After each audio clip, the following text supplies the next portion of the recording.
ಈಗ ಹೂ ಬಿಡೋದು ನೋಡ್ರಿ, ಈಗ ಹೂ ಚಾಲು ಅದ, ಕಾಯಿನೂ ಅದ.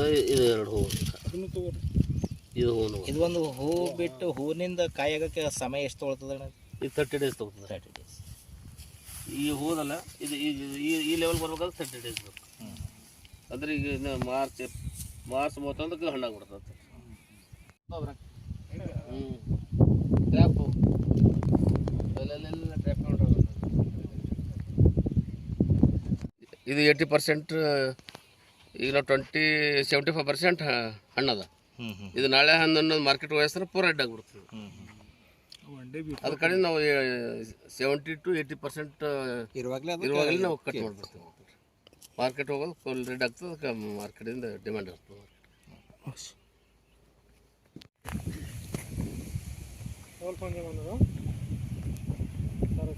ಒಂದು ಗಡ್ಡಿ ತರಿಸ್ತೇವೆ ಬರ್ರಿ. ಅಲ್ಲ ಏನು ಐಡಿಯಾ ನೋಡ್ರಿ.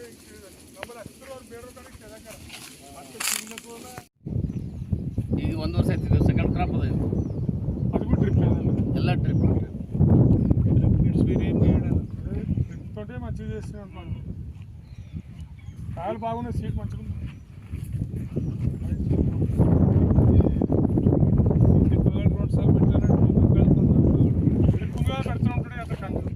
ಹೆಸರು ಹೇಳಿ ಸರ್. ನಾನು ವೈಜ್ನಾಥ್, ನಾನು ನಿವೃತ್ತ ಅಧಿಕಾರಿ, ಜಿಲ್ಲಾ ಪಂಚಾಯತ್ ಬೀದರ್ನಲ್ಲಿ ಕೆಲಸ ಮಾಡಿ ನಿವೃತ್ತ 2 ವರ್ಷ ಆಯ್ತು. ನಿವೃತ್ತ ಹೊಂದಿದ್ದೇನೆ ಸರ್. ತಾವು ಎಲ್ಲ ಜಮೀನು ಬೀದರ್ ತಾಲೂಕಿನ ಕಮಟಣ ಗ್ರಾಮದಲ್ಲಿ ಜಮೀನಿದೆ. ಈಗ ಫುಲ್ ಟೈಮ್ ಆಗಿ ಅಗ್ರಿಕಲ್ಚರ್ ಕೆಲಸ ಮಾಡ್ತಾ ಇದ್ದೀನಿ. ಸರ್, ಟೋಟಲ್ ತಮ್ಮ ಜಮೀನು ಎಷ್ಟು ಎಕರೆ ಇದೆ ಸರ್? ನನ್ನ ಜಮೀನು ಒಟ್ಟು 6 ಎಕರೆ ಇದೆ. ಪಕ್ಕದಾಗಿ ಒಂದು 6 ಎಕರೆ ಲೀಸ್ ಮೇಲೆ ಇದೆ. ಒಟ್ಟು 12 ಎಕರೆ ನನ್ನ ಒಂದು ಪ್ಲಾಟ್ ಇದೆ. ಸರ್, ತಾವು ಒಂದು ಬೀದರ್ ಜಿಲ್ಲಾ ಪಂಚಾಯತಲ್ಲಿ ಒಂದು SO ಆಗಿ ಒಂದು ಸೇವೆ ಮಾಡಿ ನಿವೃತ್ತ ಹೊಂದಿ ಸರ್. ತಮ್ಮದು ಮನಸ್ಸಿಗೆ ಹೇಗೆ ಯಾವ ಕಡೆ ತಿರುಗಿ ಸರ್? ನಾನು ಕೃಷಿಗೆ ಇದು ನಾನು ಹೊರಡಬೇಕು ಅಂತ ಯಾವಾಗ ಬಂತು ಸರ್? ಅದು ತಮ್ಮ ಮನಸ್ಸಿಗೆ ಯಾವಾಗ? ನಾನು ಸರ್ಕಾರಿ ನೌಕರಿಯಲ್ಲಿದ್ದಾಗೆ ನಾನು ಸ್ಟಾರ್ಟ್ ಮಾಡಿದ್ದೇನೆ. 22 ವರ್ಷ ನಂದು. ಈಗ ಅಗ್ರಿಕಲ್ಚರ್ 22ನೇ ವರ್ಷ ರನ್ನಿಂಗ್ ಇದೆ. ಡ್ಯೂಟಿ ಮಾಡ್ಕೊತೇನೆ. ನಾನು ಪಾರ್ಟ್ ಟೈಮ್ ಬೆಳಗ್ಗೆ 6 to 9 ಅಗ್ರಿಕಲ್ಚರ್ ಮಾಡಿ ನಾನು ಆಫೀಸ್ಗೆ ಹೋಗ್ತಾ ಇದ್ದೇನೆ. ಸರ್, ಅಗ್ರಿಕಲ್ಚರ್ ಅನುಭವ 22 ವರ್ಷದಿಂದ ಇದೆ.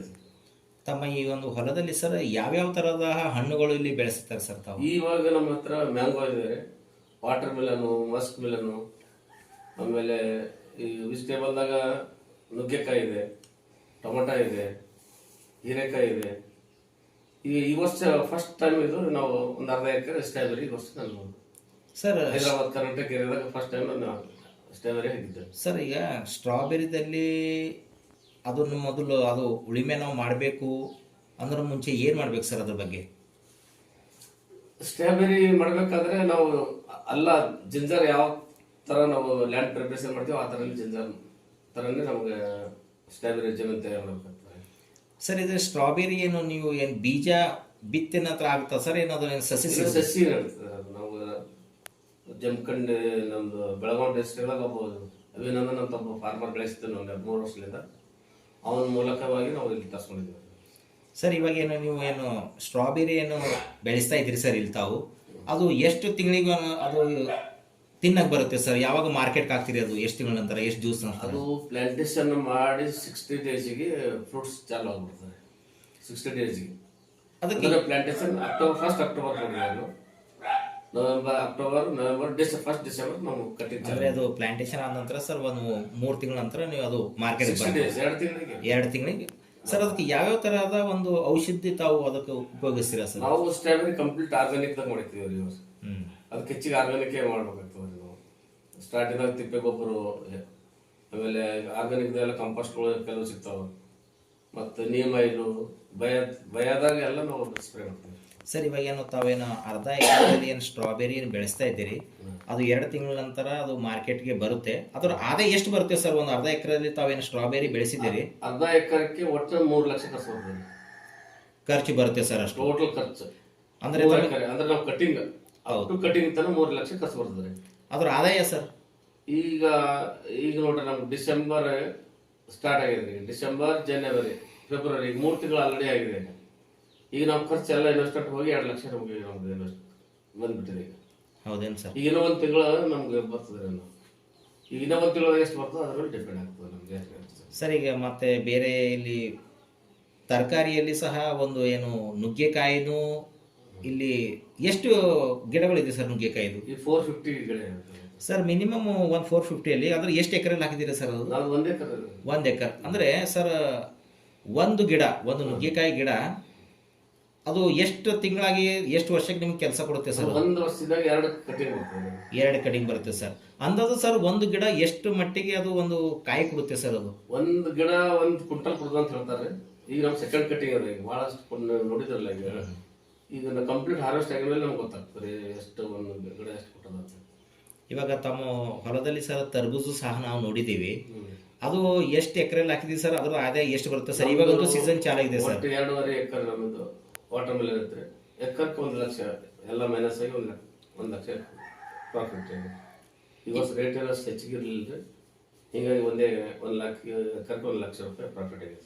ಹೌದೇನು ಸರ್? ಇವಾಗ ಬೇರೆ ಯಾರಾದರೂ ಫಾರ್ಮರ್ಸ್ ಆಗಲಿ ಕೃಷಿ ನಾನು ಮಾಡಬೇಕು, ನಾನು ಒಂದು ಸ್ಟ್ರಾಬೆರಿ ಪ್ಲಾಂಟೇಶನ್ ಮಾಡಬೇಕು ಅಂದರೆ ಅವ್ರಿಗೆ ಯಾವ ಥರ, ಅವರು ಯಾವ ವೇಗದಲ್ಲಿ ಯಾವ ದಾರಿಗೆ ಹೋಗ್ಬೇಕು ಸರ್ ಅವರು? ಸ್ಟ್ರಾಬೆರಿ ಸ್ವಲ್ಪ ಎಕನಾಮಿಕಲಿ ಯಾರು ಮೀಡಿಯಂ ಫಾರ್ಮರ್ಸ್ಗಳಿಗೆ ಆಗಂಗಿಲ್ಲ, ಯಾಕಂದ್ರೆ ಎಕರ್ಕ್ಕೆ 6 lakhs ಎಕ್ಸ್ಪೆಂಡಿಚರ್ ಬರ್ತದೆ. ಮತ್ತು ಅದಕ್ಕೆ ನಾವೆಲ್ಲ ಹೈಲಿ ಲ್ಯಾಂಡ್ ಪ್ರಿಪರೇಷನ್ ಆಗಲಿ ಎಲ್ಲ ಪ್ಲಾನ್ ಮಾಡ್ಬೇಕಾಗ್ತದೆ. 1 year ಬಿಫೋರ್ 1 year ನಾವು ಪ್ಲಾನ್ ಹಾಕ್ಬೇಕಾಗ್ತದೆ. ಓಕೆ, ಅಷ್ಟೆಲ್ಲ ಎಕನಾಮಿಕಲಿ ಪ್ಲಸ್ ನಾವು ಫಿಸಿಕಲಿ ಎಲ್ಲದ್ರಾಗ ಸ್ಟ್ರಾಂಗ್ ಇದ್ರೆ ಅದಕ್ಕೆ ಹಾಕ್ಬೇಕು, ಇಲ್ಲಾಂದ್ರೆ ಲಾಸ್ ಆಗೋ ಚಾನ್ಸಸ್ ಇರ್ತದೆ.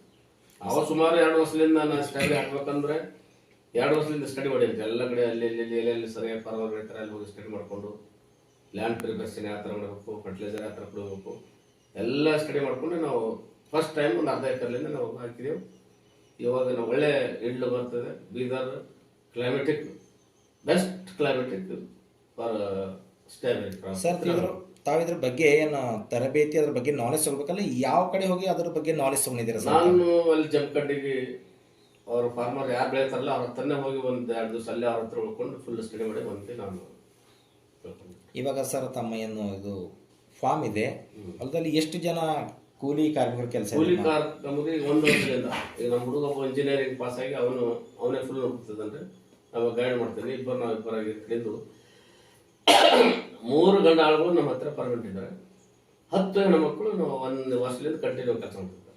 ಅಂದರೆ ಈ ಮುಂಬರುವ ದಿನಗಳಲ್ಲಿ ಸರ್ ಮತ್ತು ತಾವು ಏನಾದರೂ ಒಂದು ಹೊಸ ಯೋಜನೆ ಮಾಡಬೇಕಂತ ಏನಾದರೂ ಅನ್ಕೊಂಡಿದ್ದೀರಾ ಸರ್ ತಾವು? ಸದ್ಯ ಈಗ ನಾವು ಸ್ಟ್ರಾಬೆರಿ 1/2 ಎಕರೆ ಇತ್ತು, ಅದಕ್ಕೆ ನಾವು ಹೆಚ್ಚಿಗೆ ಎಕ್ಸ್ಟೆಂಡ್ ಮಾಡಬೇಕು ಅಂತ ವಿಚಾರ ಮಾಡಬೇಕು. ಅದೇ ಯಾವಾಗ ಅದು ಹಂಗಾಗಿ ಲ್ಯಾಂಡಿಗೆ ಈಗಲಿಂದ ನಾವು ಪ್ರಿಪ್ರೇಷನ್ ಮಾಡ್ತಾ ಇದ್ದೀವಿ. ಅಂದರೆ ಈಗ ಸರ್ ಇವಾಗ ಅದು ಅಲ್ಲಾಗಲಿ ಅಥವಾ ನುಗ್ಗೆಕಾಯಿ ಆಗಲಿ, ತರಬೂಜ್ ಆಗಲಿ, ಕರ್ಬೂಜ್ ಆಗಲಿ, ಮಾವಿನ ಹಣ್ಣು ಆಗಲಿ, ಸ್ಟ್ರಾಬೆರಿ ಆಗಲಿ, ವರ್ಷಕ್ಕೆ ಸರ್ ಆದಾಯ ತಮಗೆ ಎಷ್ಟಾಗ್ಬೋದು ಸರ್? ಈ ವರ್ಷ ನಾವೆಲ್ಲ ಈಗೆಲ್ಲ ಫುಲ್ ಎಕ್ಸ್ಪೆಂಡಿಚರ್ ತೆಗೆದರೆ ವರ್ಷಕ್ಕೆ ಒಂದು 15 ಲಕ್ಷ ನಮ್ಗೆ ಆಲ್ಮೋಸ್ಟ್ ಕಳೆದು.